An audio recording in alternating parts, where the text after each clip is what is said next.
Environmental గురించి 4th lecture green హౌస్లో explanation అమ్మా. ఫస్ట్ ఆఫ్ ఆల్ ఎన్విరాన్మెంటల్ గురించి ఎందుకు తెలుసుకోవాలి ఏంటి అని. ఫస్ట్ ఎవరైతే గ్రీన్ హౌస్ గ్రోవర్స్ ఉంటారో లేకపోతే ఎంటర్‌ప్రెన్యూర్‌షిప్స్ అంటే అది బిజినెస్గా చేసే వాళ్ళు ఉంటారో వాళ్ళకి ఏంటంటే ఫస్ట్ ఆఫ్ ఆల్ కొన్ని నాలెడ్జెస్ అగ్రికల్చర్ గురించి, హార్టికల్చర్ గురించి, సాయిల్ గురించి, ప్లాంట్ పెథాలజీ గురించి, ఎంటమాలజీ గురించి, ప్లాంట్ ఫిజికాలజీ గురించి వీటి గురించి ఓవరాల్గా తెలిసి ఉండాలి. అంటే వాటి గురించి చదువుకుని ఉండాలి అని చెప్పను, బేసిక్స్ తెలిసి ఉండాలి అని చెప్తాను. అండ్ నెక్స్ట్ వచ్చేసరికి ఇంజనీరింగ్ నాలెడ్జ్ ఉండాలమ్మా. ఎవరైతే కొంచెం హెవీగా గ్రీన్ హౌసెస్ వేసి వాటిని మెయింటైన్ చేయాలనుకుంటున్నారో, ఎందుకంటే మనకి ఇక్కడ గ్రీన్ హౌస్ అంటేనే మనకి కావాల్సిన ఎన్విరాన్మెంటల్ క్రియేట్ చేసి ప్లాంట్ గ్రో అయ్యే విధంగా చేస్తాము. ఓకే, అవన్నీ మనకి అరేంజ్ చేసుకోవాలి అంటే ఆ నాలెడ్జ్ అనేది ఉండాలి అని చెప్తున్నాడు. ఫస్ట్ ఇక్కడ ఏంటంటే ఏమేమి ఎన్విరాన్మెంటల్ ఫ్యాక్టర్స్ అనేది మనకి ఎఫెక్టివ్ అవుతుంటే చేంజెస్ చేసుకోవాలంటే temperature, light intensity, relative humidity, CO2 concentration ఇవన్నీ మనం చెక్ చేసుకుంటూ ఉండాలి. ఓకే, ఆప్టిమమ్ టెంపరేచర్ని బేస్ చేసుకుని మనకి క్రాప్ హైట్ అనేది ఉంటుంది. అండ్ లైట్ ఇంటెన్సిటీ అనేది బెటర్ గ్రోత్ని ఇస్తుంది. అండ్ నెక్స్ట్ వచ్చేసరికి రిలేటివ్ హ్యూమిడిటీ అనేది మాయిశ్చర్ అవైలబిలిటీ, ఎయిర్లో ఉన్న మాయిశ్చర్ అవైలబిలిటీ అన్నట్టు ఉంటుంది. అది కానీ గుడ్ కోఆపరేషన్ లేకపోతే పెస్టిసైడ్స్ అండ్ డిసీజెస్ అనేది రావచ్చు. ఇవన్నీ కంట్రోల్ చేసుకొని మనం గ్రీన్ హౌస్ అనేది ఫీల్డ్ అనేది రన్ చేస్తూ ఉండాలి. ఈ టెంపరేచర్స్ అన్నీ ఈ యొక్క ఎన్విరాన్మెంటల్ మనం ఫెసిలిటేట్ చేస్తూ ఉండాలి. ఫస్ట్ ఆఫ్ ఆల్ వచ్చేసరికి టెంపరేచర్ రిక్వైర్మెంట్ ఆఫ్ హార్టికల్చర్స్లో మనకి ఏ టెంపరేచర్స్ అనేది దేనికి ఎలా ఉంటుంది. ఫస్ట్ ఆఫ్ ఆల్ టెంపరేచర్ అనేది ఎందుకు అంటే మనకి germination, flowering and population, fruit set and quality and seed production ఇవన్నీ కావాలి అంటే టెంపరేచర్ అనేది మోస్ట్ ఇంపార్టెంట్ రిక్వైర్మెంట్. టెంపరేచర్ అనేది ప్రాపర్గా ఉంటేనే, ఒకవేళ టెంపరేచర్ మనకి ఎక్కువ అయితే జెర్మినేషన్ సరిగ్గా రాదు, లేకపోతే ప్లాంట్స్ అనేది చచ్చిపోతూ ఉంటాయి. టెంపరేచర్ తక్కువ ఉందనుకోండి, ప్లాంట్స్ ఎదగటానికి అక్కడ హెల్ప్ అవ్వదు. టెంపరేచర్ అనేది ప్రాపర్గా ఉంటేనే ఫోటోసింథసిస్ ప్రాసెస్ అనేది జరుగుతుంది. అది జరగటం వల్ల ప్లాంట్ గ్రో అనేది ప్రాపర్గా ఉంటుంది. అండ్ ఇక్కడ వచ్చేసరికి కూల్ సీజన్ క్రాప్స్ మనకి కూల్ సీజన్ క్రాప్స్ ఎంత టెంపరేచర్లో ఉన్నాయంటే 0 నుండి 10 degrees, for example beans, carrot etcetera. And warm season క్రాప్స్కి వచ్చేసరికి 15 to 30 degrees ఉండాలమ్మా. అవంటే కోపి, కుకుంబైట్స్, బెల్ పెప్పర్స్ ఎక్సెట్రా. ఇవన్నీ మనకి క్రాప్స్లో ఎంత టెంపరేచర్ ఉండాలి అని చెప్తున్నాడు. అండ్ నెక్స్ట్ వచ్చేసరికి టెంపరేచర్ అనేది మనకి ప్లాంట్ గ్రోత్ స్టేజ్ మీద డిపెండ్ అయి ఉంటుందమ్మా. ఫస్ట్ ఆఫ్ ఆల్ జెర్మినేషన్ ఉన్నప్పుడు తక్కువ టెంపరేచర్ ఉండాలి, కొంచెం హైగా క్రాప్స్ గ్రో అయినప్పుడు కొంచెం హై టెంపరేచర్ ఉండాలి, అండ్ ఇంకొంచెం హైగా గ్రో అయినప్పుడు ఇంకొంచెం టెంపరేచర్ అనేది పెంచుకోవాలి. అండ్ మళ్ళీ మనకి హార్వెస్టింగ్ స్టేజ్ వచ్చేసరికి మళ్ళీ టెంపరేచర్ తగ్గించుకోవాలి. ఈ విధంగా నీకు క్రాప్ ప్లాంట్ ఒక హైట్ని బేస్ చేసుకుని టెంపరేచర్ అనేది ఉంటుంది. And day time and night టైంని బేస్ చేసుకుని కూడా నీకు టెంపరేచర్ అనేది సెట్ చేసుకుంటాం. ఇక్కడ నీకు ఏదైతే నైట్ టెంపరేచర్ కన్నా డే టైం టెంపరేచర్ అనేది కొంచెం హైలో పెట్టుకుని నువ్వు క్రాప్ని అనేది గ్రో చేయాలి. నీకు night time temperature same day time టెంపరేచర్లో ఉందనుకోండి, మనకి ఎక్కువ క్లౌడ్స్ ఆ కండిషన్లో ఉందనుకోండి, మనం డే టెంపరేచర్ని అక్కడ క్రియేట్ చేయాలి. ఆ విధంగా క్రియేట్ చేయడం వల్ల ప్లాంట్ గ్రో అనేది ప్రాపర్గా జరుగుతుంది. ఇక్కడ DIF అంటే మనకి ఏదైతే ప్లాంట్స్ నోడ్స్ అంటే మనకి మొలకలు ఎత్తుతాయిగా, కొంచెం మొలకల నుండి పొడుచుకుంటే పైకి ప్లాంట్ అనేది గ్రో అవుతుంది కదా, దాని ప్లాంట్ ఇన్నోడ్స్ అంటాం. ఆ ప్లాంట్ ఇన్నోడ్స్ని గ్రో అయ్యే విధంగా ఆ టెంపరేచర్స్ నువ్వు పెట్టేవంటే దాన్ని DIF అంటున్నామ్మా. ఆ DIF ఎలా అంటే నీకు నైట్ టెంపరేచర్ని వేసుకుని డే టెంపరేచర్ ఉండాలి అని చెప్తుంది. ఇంటర్నల్ నోడ్స్ ఎలాకేషన్ అంటాం DIF అంటే ఆ ఒక మొలకలు ఎత్తే వాటిని ఇట్లా రేస్ అవుతుంది అని చెప్తునేదాన్ని మనం DIFగా కన్సిడర్ చేస్తున్నామమ్మా. ఇక్కడ DIF వాల్యూ అనేది హై పాజిటివ్లో ఉంటే ప్లాంట్ అనేది టాల్గా పెరుగుతుంది అని. ఇక్కడ DIF వాల్యూ అనేది పాజిటివ్ టు 0 వాల్యూలో నెగిటివ్ వాల్యూలో రిప్రజెంట్ అవుతుందంటే ప్లాంట్ తగ్గిపోతుంది అని మీనింగ్ మా. ఇక్కడ డిఏఎఫ్ అనేది దేని మీద వర్క్స్ అవుతుంది అంటే ప్లాంట్ యంగ్గా ఉన్నప్పుడు అండ్ దాని యొక్క ప్లాంట్ గ్రోత్ అనేది రిప్రజెంట్ చేయడానికి ఇక్కడ డిఏఎఫ్ అనేది యూజ్ అవుతుంది అని చెప్తున్నాడు. డిఏఎఫ్ ఎందుకంటే ఇంత గ్రోత్కి అది నోట్స్ అనేది ఇంటర్నల్ నోట్స్ అనేది పొడుచుకుని వస్తున్నాయి, అంటే మొలకెత్తుతున్నాయి అంటున్నారు కదా, అలా. అండ్ ఇక్కడ వచ్చేసరికి light requirement of crop light control methods. ఇక్కడ వచ్చేసరికి మనం లైట్ని రిప్రజెంట్ చేయాలంటే 3 విధంగా: light intensity, light quality and duration. ఎంత ఇంటెన్సిటీలో పెట్టాలి, ఎంత క్వాలిటీలో పెట్టాలి, ఎంతసేపు పెట్టాలి, ఈ 3 బేస్ చేసుకుని మనం ప్లాంట్ అనేది గ్రో చేస్తాం. First of all light intensity అనేది నువ్వు ఎలా రిఫర్ చేస్తావంటే number of protons fall in a given area. నీకు ఇచ్చిన ఏరియాలో ఫర్ ఎగ్జాంపుల్ 5 సెంట్ ఉందనుకోండి, 5 సెంట్స్లో ఇన్ని ప్రోటాన్స్ ఇంత లైట్ ఇంటెన్సిటీ ద్వారా నీకు పడుతుంది అనేది నువ్వు రిప్రజెంట్ చేస్తావమ్మా ఇక్కడ.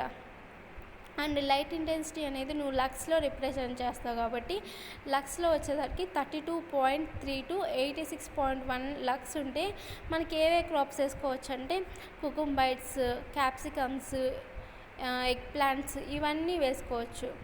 అండ్ 21.5 to 86.1 లక్స్ అయితే మనకి క్యాబేజ్, స్వీట్ పొటాటో ఇవన్నీ వేసుకోవచ్చు అని చెప్తున్నాడు. ఓకే, లైట్ ఇంటెన్సిటీని బట్టి ప్రోటాన్స్ అనేది గివెన్ ఏరియాలో ఉంటుంది. దాన్ని బట్టి ఈ యొక్క ఫర్ ఎగ్జాంపుల్గా 2 లక్స్ని రిప్రజెంట్ చేసి ఇంత ఉంటుంది అని చెప్పాడు. అండ్ నెక్స్ట్ లైట్ క్వాలిటీ అనేది వేవ్ లెంత్ మీద, రేడియేషన్ ఒక వేవ్ లెంత్ మీద డిపెండ్ అయి ఉంటుంది మా. ఈ యొక్క వేవ్ లెంత్ అనేది ఎలా ఎఫెక్టివ్ అవుతుంది అంటే ఫోటోసింథసిస్ యాక్టివిటీ, ప్లాంట్స్లో ఒక ఫోటోసింథసిస్ యాక్టివిటీని రిప్రజెంట్ చేయడానికి మనకి వేవ్ లెంత్ అనేది రిప్రజెంట్ అవుతుంది. ఈ యొక్క వేవ్ లెంత్ వల్ల మనకి ఏంటంటే కార్బోహైడ్రేట్స్ అనేది ఫామ్ అయ్యి ఫ్లవర్ డిటెన్షన్ అనేది జరగకుండా ప్లాంట్ అనేది పెరగడానికి హెల్ప్ అవుతుంది. ఓకే, మళ్ళీ లైట్ డ్యూరేషన్ ఎంతవరకు, అది ఎలా అంటే లైట్ డ్యూరేషన్ అనేది ఫోటో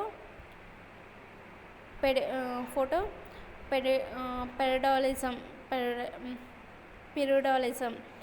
ఓకే, ఇది అనేది మనకి ఏంటంటే మనకి డే నుండి నైట్ టైంకి ప్లాంట్ అనేది ఎలా గ్రో అవుతుంది, డే టైంలో ఎంత గ్రో అవుతుంది, నైట్ టైంలో ఎంత గ్రో అవుతుంది అంటే నీ యొక్క లైట్ ఇంటెన్సిటీని బట్టి నువ్వు ఉంచేపు అంటే ఇప్పుడు 24 అవర్స్లో మనకి 12 అవర్స్ లైట్ ఇంటెన్సిటీ ఎక్కువ ఉంటుంది, 12 అవర్స్ లైట్ ఇంటెన్సిటీ తక్కువ ఉంటుంది.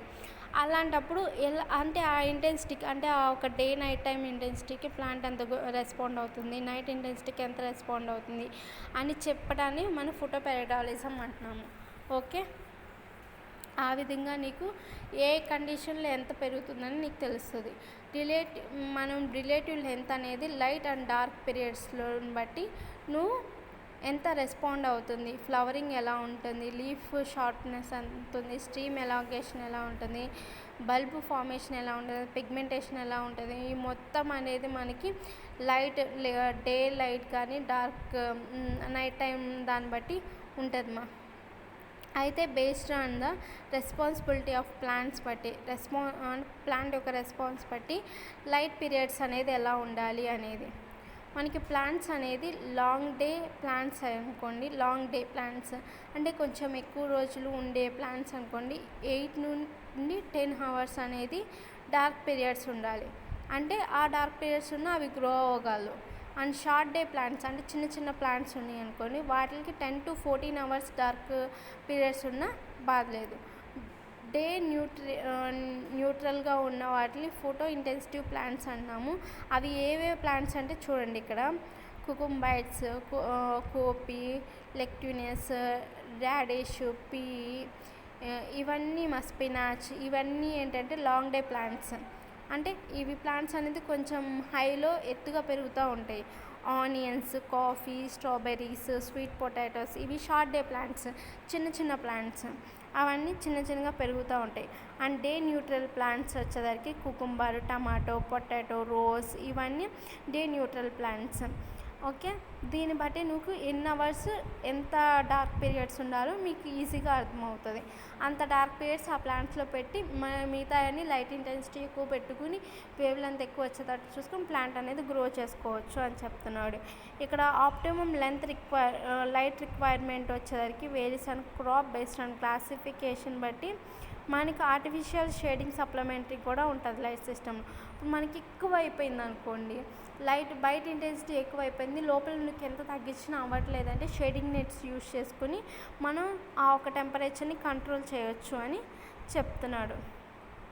ఓకే, నెక్స్ట్ వన్ వచ్చేదానికి గ్రీన్ హౌస్ షేడింగ్ మెథడ్స్. ఈ యొక్క గ్రీన్ హౌస్ షేడింగ్ మెథడ్స్ ఏంటంటే లైట్ ఇంటెన్సిటీని రెడ్యూస్ చేయడానికి. అంటే ఫర్ ఎగ్జాంపుల్ బయట ఎక్కువ ఉంది, నువ్వు లోపల ఎంత లైట్ ఇంటెన్సిటీ తగ్గించినా కొంచెం పెంచినా నీకు కంట్రోల్ అవ్వట్లేదు. అయితే బయట లైట్ ఇంటెన్సిటీ అంటే లైక్ సమ్మర్ సీజన్లో ఎక్కువ పడిపోతుంది లైట్ ఇంటెన్సిటీ అనేప్పుడు ఆ లైట్ ఇంటెన్సిటీని తగ్గించడానికి ఈ యొక్క షేడింగ్ మెథడ్స్ అనేది ఉపయోగపడతాయి. అది ఏ మంత్లో అంటే మే నుండి ఆగస్ట్ వరకు మనకి ఎక్కువ అలా ఎండ వస్తూ ఉంటుంది. దాన్ని బట్టి మనకి లైట్ ఇంటెన్సిటీ ఎక్కువ పెరుగుతుంది కాబట్టి షేడింగ్ నెట్స్ యూజ్ చేసుకుని మనం ఇక్కడ తగ్గించుకోవచ్చు అని చెప్తున్నాడు. ఈ యొక్క షేడింగ్ నెట్స్ ద్వారా మనకి 40% తగ్గుతుంది ఒక లైట్ ఇంటెన్సిటీ అనేది. అండ్ ఇక్కడ షేడింగ్కి ఇంకోటి ఏంటంటే glassed surface and greenhouse surface. ఒక స్క్రీన్ ఫ్యాబ్రిక్ది మనం గ్రీన్ హౌస్ కట్టుకుని దాని మీద ఏంటంటే ఒక పెయింట్ వేస్తాం. పెయింట్ వేస్తే ఏమవుతుందంటే ఆ ఒక షేడింగ్ అనేది లైట్ ఇంటెన్సిటీ అనేది లోపల ఎక్కువ పడుకోకుండా ప్రొటెక్ట్ చేస్తూ ఉంటుంది. అది ఎలా అంటే లెటెక్స్ వైట్ లెటెక్స్ ప్రింట్ వాటర్తో మిక్స్ చేస్తాం. 1 part పెయింట్ అయితే 10 parts వాటర్ని ప్రొవైడ్ చేసుకుని ఆ ఒక పెయింట్ అనేది వీటికి వేస్తాం. అదేంటి పెస్టిసైడ్స్ లాగా స్ప్రే చేసుకొని కానీ ఆ విధంగా మీకు షేడింగ్స్ అంటే లైక్ ఆ గ్లాస్ మీద ఆ పెయింట్ అనేది వేస్తాము అని చెప్తున్నాడు. అండ్ ఇక్కడ 15 to 20 parts ఆఫ్ వాటర్ని కూడా నువ్వు ప్రొవైడ్ చేయొచ్చు ఆ షేడింగ్స్కి. ఇక్కడ టెంపరేచర్ కంట్రోల్ చేయడమా క్రాప్కి, పొటాటోకి సీజనల్గా ఎలా వస్తుంది, ఇనిషియల్ గ్రోత్ ఎలా ఉంటుంది, గ్రోత్ డిమోషన్ ఎలా ఉంటుంది, అప్పుడు ఎంత టెంపరేచర్ ఉండాలి, హ్యూమిడిటీ లైట్ని ఇక్కడ రిప్రజెంట్ చేయాలి. అండ్ అక్కడ నుండి ఇంకా దాటకూడదు అని ఇక్కడ రిమార్క్స్లో రిప్రజెంట్ చేశారు. అవన్నీ ఒకసారి చూడండి టేబుల్లో. అండ్ ఇలా మీరు చేయాలి. కానీ ఇక్కడ కొంచెం షేడింగ్ నెట్స్ యూజ్ చేయడం వల్ల ఏంటంటే మనకి ఒకవేళ తగ్గినప్పుడు లైట్ ఇంటెన్సిటీ బయట తగ్గిపోయింది, లోపల ఎంత పెంచినా పెరిగినప్పుడు అప్పుడు కంట్రోల్ చేయలేకపోతున్నాం. అందువల్ల మనకి ఆ షేడింగ్ నెట్స్ అనేది కొంచెం యూజ్ చేయడం తగ్గిందమ్మా. అండ్ తర్వాత ఏంటంటే పాలీథలిను, పాలీస్టర్స్, సెరెనన్స్, అల్యూమినియం కోటెడ్ ప్లాస్టర్స్ ఇవి కూడా మనకు వచ్చినాయి. వీటి వల్ల ఏంటంటే మనకి 20 నుండి 90% వరకు మనకి షేడింగ్ అనేది జరుగుతుంది అని చెప్తున్నాడు. యూవీ స్టెబిలైజేషన్ ప్లాస్టిక్ కవర్స్ కూడా మనకి రీసెంట్గా ఇంట్రడ్యూస్ చేశారంట ఈ యొక్క షేడింగ్ నెట్స్కి. కానీ ఇప్పుడు ఏంటంటే అండ్ ఆ ప్రింటింగ్ వేసి ఒక గ్లాస్ షీట్ మీద మనకి ప్రింటింగ్లా వేసి షేడింగ్ అనేది చేస్తాం కదా, ఆ షేడింగ్ ఏంటంటే ఇప్పుడు ఆటోమేటిక్గా అంటే కంప్యూటరైజ్డ్ ఆటోమేటిక్గా మోడర్న్ అగ్రికల్చర్స్లో చేశారు. అదేంటంటే నీకు ప్రోటోసెల్ సెన్సార్ ద్వారా ఎక్కువైతే తగ్గించడానికి తక్కువైతే పెంచడానికి ఫోటోసెల్ సెన్సార్స్ ద్వారా ఆ స్క్రీన్ దాన్ని కూడా అప్లై చేసుకుంటున్నారంట ఈ మధ్య. అండ్ నెక్స్ట్ వచ్చేసరికి green house supplementary lighting systems. Light systems అనేది లోపల గ్రీన్ హౌస్లో ఎలా అరేంజ్ చేసుకోవాలి అని. ఇప్పుడు ఆర్టిఫిషియల్ లైట్ ఎఫెక్ట్స్ అనేది ప్లాంట్ గ్రో అవడానికి మీరు ఫర్ ఎగ్జాంపుల్ హుషారు సినిమా చూస్తే ఆ హుషారు సినిమాలో వాళ్ళు బీర్ తయారు చేస్తారు కదా, ఆ బీర్ తయారు చేసినప్పుడు వాళ్ళు కొన్ని ప్లాంట్స్ని గ్రో చేస్తారు ఒక లైట్ దాంట్లో పెట్టుకుని. ఎందుకు అలా గ్రో చేస్తారంటే వాళ్ళు అప్పుడు మాట్లాడుకుంటారు. మీరు ఆ సినిమాలో అబ్జర్వ్ చేస్తే ఆ ప్లాంట్స్ అనేది ఆ లైట్ ఇంటెన్సిటీలోనే పెరుగుతాయి. ఒక బయట వేళ ఇంటెన్సిటీలోకి వెళ్ళినప్పుడు ఆ ప్లాంట్స్ గ్రో అవ్వలేవు, అందువల్ల ఆ ప్లాంట్స్ని అక్కడ గ్రో చేస్తున్నారని వాళ్ళు మాట్లాడుకుంటారు. అలా మనకి లైట్ ఇంటెన్సిటీ సిస్టమ్ అనేది ఉపయోగపడుతుంది. ఒకసారి మీరు ఎప్పుడైనా సినిమా చూసినప్పుడు అబ్జర్వ్ చేయండి, ఆ లైట్స్ ఎందుకు పెడతారు అనేది మీకు అప్పుడు అర్థమవుతుంది.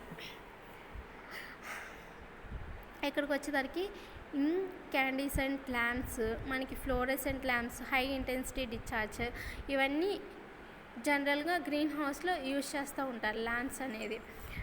మనకి ఇన్సైడెన్స్ ల్యాంప్స్ అనేది మనకి 40 నుండి 500 వోల్ట్స్ వరకు ఉపయోగపడుతూ ఉంటుంది. మనకి 105 నుండి 230 వోల్ట్స్ అనేది only 7% light intensity to energy. మనకి 1.5 నుండి 230 వోల్ట్స్ కూడా ఉండి అది మనకి 7% లైట్ ఎనర్జీ అనేది ప్రొవైడ్ చేస్తారు అని చెప్తున్నాడు. అండ్ ఇక్కడ ఏంటంటే ల్యాంప్స్ ద్వారా మనకి ఎక్సెసివ్ హీట్ అనేది ప్రొవైడ్ అవుతుంది. అండ్ లైట్ లెవెల్స్ అనేది కూడా కొంచెం ఎక్కువగా ఉంటుంది. అండ్ ఇక్కడ హై పోర్షన్లో వచ్చేసరికి రెడ్లో ఉంటుంది లైట్. అండ్ ఫెరెడ్ రెడ్లో వేవ్ లెంత్ స్పెక్ట్రమ్స్ అనేది ప్లాంట్కి అనేది సప్లై చేస్తూ ఉంటాయి. అయితే ఈ యొక్క ల్యాంప్స్ అనేది ఏ క్రాప్కి యూస్ అవుతుంది అంటే టాల్ అండ్ సాఫ్ట్ గ్రో ప్లాంట్స్కి మాత్రమే యూస్ అవుతాయి. దీని యొక్క లైఫ్ స్టైల్ వచ్చేసరికి 750 నుండి 1000 అవర్స్ ఈ యొక్క ల్యాంప్ అనేది యూస్ అవుతుంది. అండ్ కొంచెం ఫెదర్గా కొంచెం డెవలప్ చేశారంటే టంగ్స్టన్ ఫిలమెంట్స్ని యూస్ చేశారు. ఇవి అనేది మనకి కొంచెం క్వాలిటీ అనేది కొంచెం తక్కువగా ఉంటుంది. హీట్ ప్రొడక్షన్ అనేది కొంచెం ఎక్కువ ఉంటుంది. ఈ యొక్క లైట్ ద్వారా కొంచెం హీట్ అనేది ప్రొడ్యూస్ చేసుకోవచ్చు అని చెప్తున్నాడు. అండ్ నెక్స్ట్ వచ్చేసరికి ఫ్లోరెసెంట్ ల్యాంప్స్ అనేది మనకి 40 నుండి 60 వరకు లూమినన్ ఆర్ వోల్ట్స్లో ఉంటుంది. ఇదేంటంటే కూల్ వైట్ లెంత్ అంటే వైట్గా ఉంటుంది. ఇది ప్లాంట్ గ్రోత్కి మంచిగా హెల్ప్ అవుతుంది అని చెప్తున్నాడు. ఇదేంటంటే 20% ఎలక్ట్రిక్ ఎనర్జీని కన్వర్ట్ చేస్తుంది, అంటే కొంచెం సేవింగ్ అనేది చేస్తుంది అని చెప్తున్నాడు. ఈ యొక్క లైట్ ఇంటెన్సిటీ అనేది ఏ క్రాప్స్కి యూజ్ చేస్తారంటే కుకుంబర్, టమాటోస్, క్యాప్సికమ్ వీటిని గ్రో చేయడానికి ఈ యొక్క ఫ్లోరెసెంట్ ల్యాంప్స్ అనేది ఎక్కువగా యూజ్ చేస్తారు. ఇవన్నీ ఏంటంటే growing rooms, very small germination ఎక్కడైతే చేస్తారో అక్కడ చిన్న చిన్న ప్లాంట్స్కి, గ్రౌండ్ నట్స్కి అలాంటి వాటికి కూడా ఫ్లోరెసెంట్ ల్యాంప్స్ అనేది యూజ్ చేస్తారు. అండ్ నెక్స్ట్ వచ్చేసరికి హై ఇంటెన్సిటీ డిశ్చార్జ్. ఇక్కడ హై ఇంటెన్సిటీ డిశ్చార్జ్ అనేది రీసెంట్గా నవేడేస్లో ఎక్కువ యూజ్ చేస్తూ ఉంటారు. దీంట్లో ఏంటంటే హై ప్రెషర్ మెర్క్యూరీ ఉంటుంది, మెటల్ హెడ్లైన్ ఉంటుంది, లో ప్రెషర్ సోడియం ఉంటుంది, హై ప్రెషర్ సోడియం ల్యాంప్స్ అనేది దీంట్లో ఉంటాయి. ఇదేంటంటే ఫైనల్ స్టేజ్ క్రాప్ గ్రోత్కి హెల్ప్ అవుతూ ఉంటుంది. అంటే లైక్ మనకి ఈల్డ్ ఎక్కడైతే వస్తుందో అండ్ హార్వెస్టింగ్ దాకా ఉంటుందో ఆ హార్వెస్టింగ్ దాకా ఈ యొక్క హై ఇంటెన్సిటీ డిశ్చార్జ్ ల్యాంప్స్ అనేది యూజ్ అవుతుంది. దీంట్లో వచ్చేసరికి లైట్ ఇంటెన్సిటీ అనేది 32 నుండి 65 లక్స్ వరకు ఉంటుంది ద ప్లాంట్ హైట్. అండ్ సీడ్లింగ్స్కి అండ్ ఆర్నమెంట్ ప్లాంట్స్కి. అండ్ 4.3 లక్స్ అనేది మోస్ట్గా కామన్ లెవెల్, అంటే అది దేనికైనా. అండ్ 6.5 నుండి 10.8 లక్స్ అనేది వెజిటేబుల్ క్రాప్స్కి యూజ్ చేస్తారు. అంటే దీంట్లో 3 టైప్స్ ఉన్నాయి అనుకుంటా. అవి ఏ ప్లాంట్స్లో యూజ్ చేస్తారో అనేది నీకు ఎక్స్ప్లెయిన్ చేస్తాడు. ఇది ఓవరాల్గా మీకు 4th లెక్చర్.